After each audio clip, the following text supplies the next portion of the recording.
Halo guys, assalamualaikum warahmatullahi wabarakatuh. Terima kasih yang udah stay sama channel yang Tisam Official lagi. Semoga kalian sehat, berkabar kalau untuk kita semuanya. Gimana kabar kalian, sehat? Alhamdulillahirobbilalamin. Kaisam doakan yang lagi sakit Allah sehatkan. Teman Kaisam yang berjuang di rumah majikan tentunya diberikan kekuatan sampai finish. Teman Kaisam yang bahagia juga tentunya jangan lupa bersyukur. Oke, kita bahas apa? Kemarin itu kan banyak ya yang takut kalau misalkan aturan labor itu kalau yang punya hutang visanya nggak turun, bener nggak kayak bisa? Nah ini ada kisah dari konsulat Filipina ya, yang merilis bahwa ada debt collector yang menyebar logonya konsulat Filipina ini untuk menagih, untuk menakut-nakutin pekerja migran ya. Jadi gini cuy, konsulat Filipina ini menghimbau masyarakatnya, warganya, domestic helper Filipina yang punya utang diancam dengan logo konsulat Filipina itu hoax katanya. Jangan dipercaya, ini pencatutan nama, pencatutan logo konsulat untuk dijadikan bahan nagihnya kolektor. Apakah boleh kayak di saham kolektor seperti ini? Gini aja ya, debt kolektor bank tuh emang kerjanya itu ya kayak gitu, membuat kamu ketakutan, membuat kamu gimana caranya supaya membayar, membuat kamu itu merasa takut. Ketakutan pekerja migran itu apa sih cuy? Pasti tentang visa, ya kan? Pasti yang menjadi ketakutan kita adalah gagal turunnya visa karena kita masih butuh kerja, karena kita masih butuh uang. Tapi saat kita punya uang, tapi kita susah gitu untuk membayar hutang, saking banyaknya hutang di mana-mana. 3 bank, 6 bank kecil, 2 pinjol, mumet nggak kalian? Udah gaji 4.000, makanya kenapa? Banyak teman-teman kita yang liatin orang gitu sampai kosong pandangannya, nyanyi-nyanyi di jalan, udah kayak orang stres ya kan. Ada yang pengen minum sirup putih gitu kan. Ini kalian tuh kenapa mempersulit diri sendiri gitu kan? Gimana caranya kayak kita menghadapi seperti itu?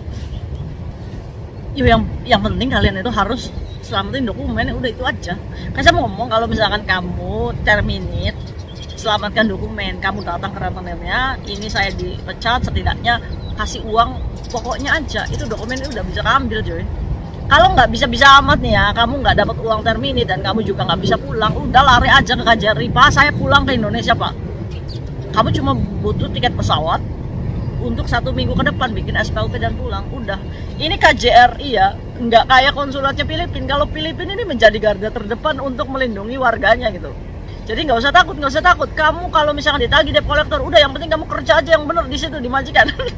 Kalau KJRI wis kayak bisa mudah kita miskinkan saja rentenir. Kayak saya mudah kita bikinkan SPLP, pulang. Yang punya utang pulang itu KJRI ya. Jadi kalian lebih pro mana nih, konsulat Filipina atau KJRI? Ya yang bagusnya sih ya kita jangan sampai terlilit semuanya. Ayo kita bahas tuntas di sini bagaimana kalau kalian kelilit pinjol, bagaimana kalian menghadapi debt collector, dan bagaimana caranya kita menghadapi bank-bank kecil yang pengen lunas tapi nggak bisa dikasih lunas, disuruh renew lagi, nambah tabungan. Mau sampai kapan kita dibodohi kayak gini? Mau sampai kapan kita keluar dari zona ini ya kan? Yang harus dilakukan adalah berani. Saat kalian mau membayar pokok hutang, berani ngomong sama banknya. Saya mau bayar, kenapa dipersulit gitu? Saya punya tabungan di situ berapa? Misalkan punya tabungan 1.500, kita utangnya 3.000, ya sudah kita kasih 1.500 lagi nih. Saya udah nggak mau gitu. Ambil tabungan saya ini, saya bayar 1.500 lagi. Kalau di Bank R itu, ngomong aja kata kayak Tisam, tabungannya diambil gitu. Kalau enggak, nanti saya wadul sama kayak Tisam. Nanti dikasih nanti. Paling nanti Bank R-nya yang sensitif sama kayak Tisam. Kayak Tisam ini kurang ajar. Terus nggak apa-apa ya. Yang penting lunas kalian. Jangan mau untuk membayar saksi ya. Kapan kita lunasnya? Mau kapan kita keluar dari zona ini? Mau sampai kapan kita keluar dari masalah ini? Iya nggak? Jadi ada domestic helper Filipina. Dia mengkonfirmasi kepada konsulat Filipina, benar nggak kalau saya ini akan dipersulit prosesnya karena saya punya utang ini dari debt collector? Benar nggak kalau debt collector ini kerjasama sama konsulat Filipina? Nah, banyak ya cuy ya yang mengatasnamakan konsulat Filipina, sehingga si konsulat Filipina ini show up mengkonfirmasi kalau debt collector itu kalau misalkan masih menggunakan logo konsulat Filipina, silakan datang melapor. Ini kan berarti bentuk perlindungan ya konsulat kepada kerjanya gitu. Jangan sampai hanya karena kasus ini bisa menghajar mentalnya si pekerja migran ini. Ini bentuk perlindungan konsulatnya ya cuy ya. Kalian setuju nggak? Karena konsulat Filipina ini mengatakan bahwa mereka gagal bayar kepada pihak debt collector itu dikarenakan dia dipecat dari majikannya. Itu yang menjadikan mereka gagal bayar hutang. Katanya seperti itu cuy, membackup teman-teman yang di terminate cuy ya. Kalian setuju nggak? KJRI mah boro-boro Kaisam saya di terminate nggak bayar hutang. Ya udah kamu cari sana, cari pinjaman. Ya bener, KJRI mah bener ngomong ya, utangnya harus bayar. Enggak, kalau nggak bisa bayar utang ya udah pulang pakai SPLP, kan tidak dipersulit dari KJRI-nya. Bener nggak? Iya, tapi Kaisam gimana? Orang agent saya nggak kasih tiket, datang ke KJRI ngomong, Bu, minta diteleponkan, saya nggak punya uang untuk nebus rentenir, Bu, saya mau pulang aja. Tapi agent nggak kasih tiket pesawat, biar ditelepon aja dari KJRI. Weh, ini anak buahmu ini, utang rentenir nggak bisa, kasih tiket pesawat, pulang aja dia pakai SPLP. Jadi kalian nggak usah takut ya. Jadi jangan jadi overstay. Datang ke KJRI untuk minta perlindungan, Bu, pulangkan saya, Bu, saya nggak bisa ngambil dokumen saya, paling nanti kamu diomelin sama KJRI. Pulang aja wis. Daripada kamu overstay di sini sakit menjadi beban lagi. Bereskan sana di Indonesia. Kamu mau pergi ke Singapura apa ke Taiwan, yang penting hutang tetap dibayar ya. Dimanapun kamu bekerja, anggap ini resiko kamu karena kamu sudah melampaui batas. 6 bank, 5 bank, 5 ilegal, 5 bank kecil, 2 pinjol. Terus gimana Kaisam? Pinjol saya udah saya bayar pokok hutangnya. Kok semakin hari dendanya ini nggak masuk akal? Ya namanya pinjol. Suka-suka, apalagi ini nggak terdaftar di Hong Kong, suka-suka dong nekennya. Coba nih, kayak Kaisam punya duit 1.000, kamu 2 hari lagi kamu nggak masukin ini ke aplikasi, saya naikin jadi 2.000 utangmu. Boleh nggak? Ya boleh aja, orang saya yang punya utang. Tapi kitanya nih, yang ditekan seperti ini, yang diancam seperti ini. Kalau nggak kamu foto kamu saya bugilkan gitu. Terus saya share ke teman-temanmu, saya ancam majikanmu. Mau apa kamu? Ini kan yang menjadikan ketakutan-ketakutan buat kalian yang sudah kelilit pinjol. Apalagi yang XX apa itu pinjolnya. Terus apalagi itu pinjol tuh banyak tuh cuy. Ada milen apa itu banyak tuh pinjol ya. Jadi caranya, kamu kalau sudah membayar pokok hutangmu, kamu membuat report ke polisi. Pak, saya diancam oleh aplikasi ini. Sudah membuat report ke polisi, kamu ngomong sama pinjolnya, saya tidak bisa membayar lagi, saya sudah membuat report. Terus kamu ganti nomor handphonenya. Sebelum kamu ganti, kamu hapus aplikasinya karena dia bisa meretas handphonemu. Karena sebuah aplikasi sudah diinstal di handphone itu pasti bisa meretas.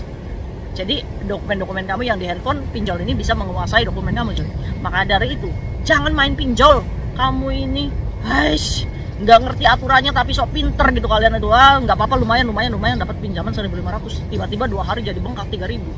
Karena apa? Karena mereka ini bermain di komputer cuy. Mau kita kasih berapapun di aplikasi itu, suka-suka saya dong, kenapa kamu nggak bayar? Bener nggak? Ya bener, yang dilakukan pinjol itu benar. Kitanya nih yang sudah diperas seperti ini, lapor polisi, tapi minimal kamu sudah membayar pokok hutang. Jadi ngomong sama Pak Polisi, Pak saya sudah membayar segini Pak, tapi tetap selalu diancam-ancam. Sudah membuat report tentang aplikasi itu, lama-lama kan aplikasi itu kan dapat pantauan polisi ya sudah. Terus kita sudah membayar, kita ganti handphone, kita restart handphone itu, kembalikan ke setelan pabrik. Kalau bisa handphone itu kamu jual, ganti baru lagi, karena supaya tidak bisa diretas lagi. Masukkan nomor baru jujur sama majikan, saya punya hutang di sini, tapi sudah saya membayar segini, saya sudah membuat report seperti ini, maafkan saya, selesai. Apapun ancamannya, abaikan saja. Oke? Wes, mantap kan? Mantap. Yang penting kamu sudah membayar hutang di atas pokok ya. Hutang tetap harus bayar. Nggak ada hutang yang nggak bayar itu. Jangan membenarkan konten Kaisam untuk menghindari hutang. No, kamu harus bayar, tetap bayar. Jadi kalian setuju yang mana nih? Konsulat Filipina yang membackup teman-teman yang berhutang supaya tetap bekerja baik-baik, supaya jangan takut kalau di terminate, ya kan? Atau mendukung KJRI ini yang punya hutang, wis pulang aja, pulang, jangan jadi sampah, wis pulang aja. Ada aja ya konsulat memiliki kebijakan yang berbeda, tapi kayak saya menghargai KJRI menggunakan SOP dalam menghadapi perkara-perkara pekerja migran. Ini adalah kesulitan dan kesalahan yang kita buat sendiri. Dari kesalahan ini kita belajar untuk memperbaiki diri. Sepakat? Semoga yang punya hutang semoga lunas. Kita doa bersama ya juga, semoga rentenir kita miskinkan, semoga tidak ada oknum-oknum rentenir yang menjual belikan uang, menghempit kesusahan teman kita, mengambil keuntungan dari keringat teman kita. Semoga pada sadar, amin ya robbal alamin. Aduh, pusing aja ya, ada aja hidup kalau kayak gini, nggak ada cerita. Jadi buat kalian nggak usah pengung-pengung lagi, nggak usah gila-gila lagi, nggak usah mau lompat-lompat segala, hidup tetap harus dijalani coy. hidup tetap harus dijalani, tapi bukan berarti kamu ngegelo, tapi bukan berarti kamu itu berani untuk tidak membayar. Enggak, katakan, oh tunggu ya, saya lagi proses majikan baru, setelah ini saya akan bayar utang saya. Tetap bertanggung jawab ya. Aduh, ada-ada aja hidup. Udahlah cuy, makanya kayak saya ngomong, kalau misalkan kamu sudah tidak bisa membayar, udah hadapi, yang penting paspor ada. Saat diterminate sama majikan, kita bisa cari majikan baru. Ingat tuh kata-kata kayak di Sam ya, siapa yang ingat nih, pinter kalau kayak gitu. Udah masuk ini generasi 1, 2, 3 nya. Aduh, mungkin itu aja sharing Kaisam hari ini buat kalian yang masih kesulitan. Semangat ya, see you next video, bye bye, assalamualaikum warahmatullahi wabarakatuh, bye.